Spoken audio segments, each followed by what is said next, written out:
Morocco Spain সীমান্তে মানবিক বিপর্যয়, ২৪ ঘন্টায় নিহত অন্তত ৫৭ জন। আফ্রিকা থেকে ইউরোপে পৌঁছানোর মরিয়া চেষ্টায় ভয়াবহ মানবিক বিপর্যয়।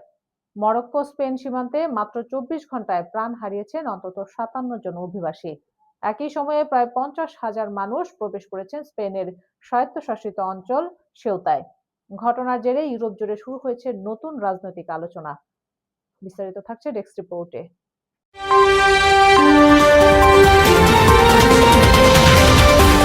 মরক্কো সীমান্ত পেরিয়ে স্পেনের স্বায়ত্তশাসিত অঞ্চল সেউতায় প্রবেশের সময় ভয়াবহ বিশৃঙ্খলা সৃষ্টি হয়। শুক্রবার সেউতায় স্পেনের কেন্দ্রীয় কারাগারের প্রতিনিধি জানান, স্পেনের অংশে এখন পর্যন্ত অন্তত ৫৭টি মরদেহ উদ্ধার করা হয়েছে।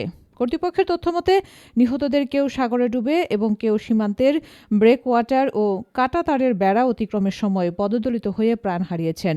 একই সঙ্গে মরক্কোর অংশেও আরও হতাহতের আশঙ্কা করা হচ্ছে। স্পেনের স্বরাষ্ট্র মন্ত্রণালয়ের তথ্য অনুযায়ী বৃহস্পতিবার সকাল থেকে স্থল ও সমুদ্রপথে প্রায় ৫০,০০০ মানুষ সেউতায় প্রবেশ করেন। সেউতার স্থানীয় সরকারের প্রধান হুয়ান জেসুস ভিভাসের দাবি, গত ২ দিনে প্রায় ৬০,০০০ মানুষ সীমান্ত অতিক্রমের চেষ্টা করেছেন। তবে স্পেন সরকারের হিসেবে তাদের মধ্যে ৪৮,০০০-এরও বেশি ব্যক্তি ইতোমধ্যে স্বেচ্ছায় মরক্কোয় ফিরে গেছেন। ক্রমবর্ধমান চাপ মোকাবেলায় মরক্কো নিরাপত্তা বাহিনী সীমান্তে জড়ো হওয়া জনতাকে লাঠিচার্জ ও কাঁদানো গ্যাস ছুড়ে ছত্রভঙ্গ করে।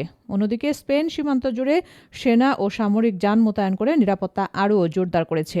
ঘটনার পরপরই সেউতা সফর করেন স্পেনের প্রধানমন্ত্রী পেদ্রো সানচেজ। তিনি ঘটনাকে স্পেনের আঞ্চলিক অখণ্ডতার উপর হামলা হিসেবে বর্ণনা করেন এবং সীমান্ত নিরাপত্তা জোরদারে কেন্দ্রীয় সরকারের পক্ষ থেকে প্রয়োজনীয় সব ধরনের সহযোগিতার আশ্বাস দেন। এদিকে এই ঘটনার প্রভাব ইউরোপীয় রাজনীতিতেও পড়েছে। নিরাপত্তার কারণ দেখিয়ে ইতালি স্পেনের সঙ্গে সেনজেন ব্যবস্থার আওতায় সাময়িক সীমান্ত নিয়ন্ত্রণ পুনর্বহালের ঘোষণা দিয়েছে। এই সিদ্ধান্তে আপত্তি জানিয়েছে স্পেন সরকার।